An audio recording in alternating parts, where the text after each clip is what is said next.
Oke, assalamualaikum warahmatullahi wabarakatuh. Good morning, students. Oke, selamat pagi semuanya ya. Bagaimana kabar kalian? Semoga kalian semua dalam kondisi sehat walafiat ya. Nah, hari ini kita sudah memasuki semester 2. Meskipun masih dalam kondisi pandemi seperti ini, Miss harap tidak menyurutkan semangat kalian dalam belajar ya. Miss juga berharap semoga kalian tidak cukup puas dengan nilai yang sudah kalian peroleh pada semester 1 kemarin, sehingga semangat dan nilai kalian itu bisa meningkat pada semester 2 kali ini ya. Oke, jadi pelajaran pertama di semester 2 dalam bahasa Inggris lintas minat kali ini yaitu tentang report text. Nah, jadi dalam video ini Miss akan bahas yang pertama, the definition, yaitu pengertian dari report text itu sendiri. Yang kedua ada the purpose, tujuan dari report text itu untuk apa. Yang ketiga ada the generic structure, dan yang keempat ada the language features. Ya, jadi akan kita bahas apa itu report text, tujuannya buat apa sih, kemudian generic structure-nya itu bagaimana, kemudian apa saja language features-nya, dan nanti juga akan dibahas sedikit tentang contohnya itu seperti apa ya dari report text kali ini. The definition.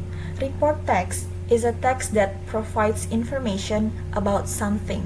The text can be about a living or non-living subject, such as animals, plants, cars, or bicycle. It has a logical sequence of facts that are stated without any personal involvement from the writer. Nah, jadi untuk memulai lesson ini, pertama akan kita bahas dulu definisi dari report text itu sendiri. Apa sih sebenarnya report text itu? Nah, report text adalah sebuah teks yang menyajikan informasi tentang sesuatu. Sesuatunya ini itu bisa merupakan benda mati atau benda hidup ya. Benda mati contohnya adalah mobil dan sepeda. Makhluk hidup bisa hewan atau tumbuhan ya misalkan. Nah, sesuatu yang tadi itu adalah objek yang bisa diteliti atau ditulis yang jadi sumber ide dalam report text. Kemudian report text ini sifatnya objektif karena tidak ada opini atau pendapat dari penulisnya. Jadi semua informasi yang tertuang dalam report text ini merupakan informasi yang berasal dari bukti atau fakta yang sudah diteliti ya. Jadi teks ini itu sifatnya lebih serius ya dibandingkan dengan teks-teks lainnya. The purpose. To present information about something as a result of systematic observation and analysis. Nah, sekarang yang kita bahas adalah purpose-nya atau tujuan dari report text itu. Jadi report text itu mempunyai fungsi yaitu memberikan informasi tentang sesuatu sebagai hasil dari observasi atau penelitian dan analisis ya, seperti yang tadi sudah Miss katakan. Jadi semua informasi atau semua data itu berasal dari penelitian, sudah ada penelitiannya, jadi merupakan fakta. Dan dalam teks ini itu tidak ada opini atau pendapat dari si penulisnya. Generic structure or susunannya. The first one, general classification. Bagian ini menjelaskan informasi-informasi umum tentang hal yang akan dilaporkan. The second one, description. Bagian ini menjelaskan informasi yang lebih detail mengenai hal yang dibahas di general classification ya. Nah, report text ini memiliki dua generic structure atau susunannya itu ada dua. Yang pertama adalah general classification. Nah, jadi di general classification ini menjelaskan tentang hal umum terlebih dahulu. Misalkan teksnya itu akan membahas tentang kucing ya. Di general classification ini kita bahas dulu kucing itu apa sih, kemudian ciri-ciri fisik kucing itu bagaimana sih, Misalkan memiliki 4 kaki, memiliki ekor, memiliki cakar, seperti itu. Kemudian dibahas juga jenis-jenis kucing itu ada apa aja. Misalkan ada kucing kampung, kucing Anggora, Persia, Himalaya, dan sebagainya ya. Jadi informasi umum terlebih dahulu mengenai tentang kucing. Misalkan kalau yang akan dibahas dalam text report itu adalah tentang kucing. Kemudian yang kedua ada yang disebut dengan description ya. Nah, di sini itu misalkan tadi di general classification sudah kita bahas bahwa jenis kucing itu ada banyak ya. Tadi sudah disebutkan. Nah, kemudian di bagian description ini yang kedua, ini akan kita bahas misalkan kita tuh mau membahas lebih spesifik yaitu kucing Anggora. Nah, misalkan. Nah, baru di bagian description ini yang kedua ini kita bahas kucing Anggora itu berasal dari mana, kemudian ciri fisiknya bagaimana, apa saja yang membedakan kucing Anggora tersebut dengan kucing-kucing lainnya, dengan kucing-kucing jenis lainnya ya. Seperti itu.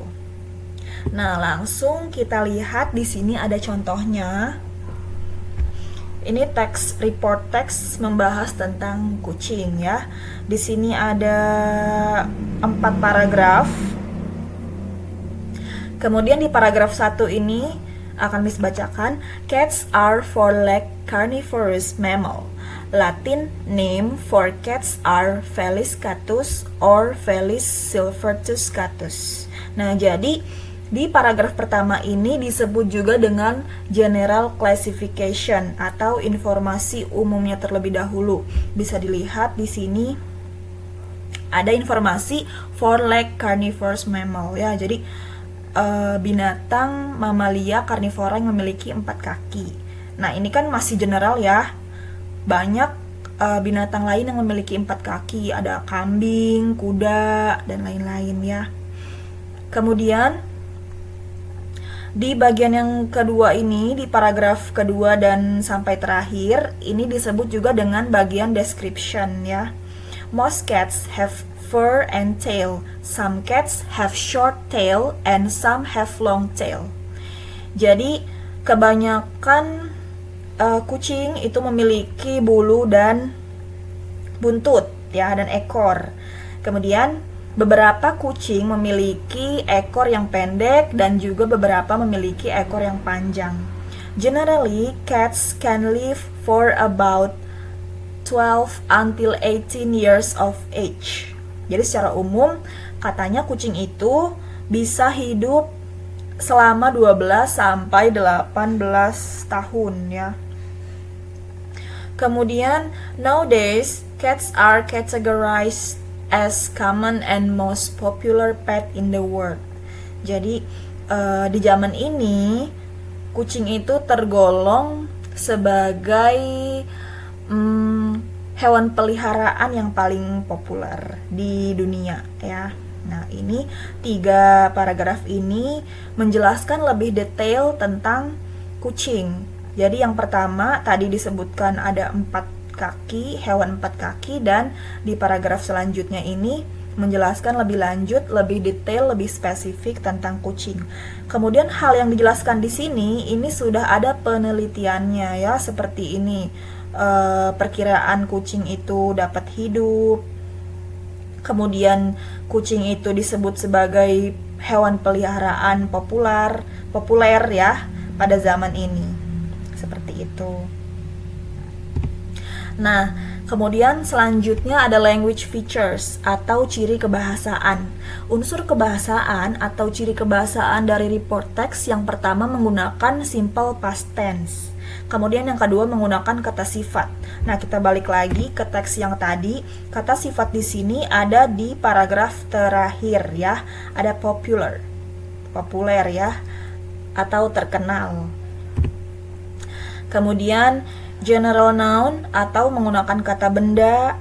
Nah, kata benda di sini ada di paragraf kedua, ada fur and tail.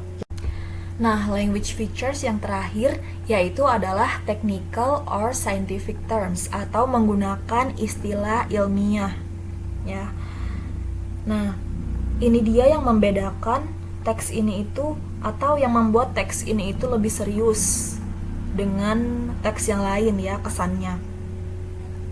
Karena di sini ada penjelasan yang secara spesifik. Teks ini mempunyai banyak istilah ilmiah yang jarang kita dengar di bahasa kita sehari-hari. Contohnya dari teks yang tadi, di sini ada istilah ilmiahnya, ada Felis catus, Felis silvertus catus, ya seperti itu. Oke, kemudian tugas untuk hari ini yaitu kalian mencatat materi hari ini atau semua materi yang tercantum dalam video ini silakan kalian catat dan ditulis di buku tulis kalian. Kemudian upload foto catatan kalian itu dan kirimkan lewat portal Dik ya. Paling lambat dikumpulkan hari ini, hari Selasa 5 Januari 2021 jam 10 malam. Kemudian catatan yang kalian kumpulkan itu harus tulisan kalian sendiri karena nanti akan Miss periksa satu-satu. Kemudian jangan lupa cantumkan nama dan kelas juga ya. For your information, ada sedikit informasi. Jadi di sini kalian bisa mendownload aplikasi Kamusku di Play Store atau App Store agar kalian bisa menerjemahkan kata ya dari bahasa Indo ke Inggris maupun sebaliknya secara offline. Jadi meskipun kalian itu lagi nggak ada kuota atau internetnya lagi mati, kalian masih tetap bisa menerjemahkan kata dari bahasa Indo Inggris atau sebaliknya ya. Jangan lupa ini nanti di-download aplikasinya yang seperti ini ya ikonnya. Oke, thank you for your attention. Terima kasih sudah menonton dari awal sampai akhir video. Jangan lupa dikerjakan tugasnya dan dikirimkan lewat portal Dik. Oke, see you on the next video and wassalamualaikum warahmatullahi wabarakatuh.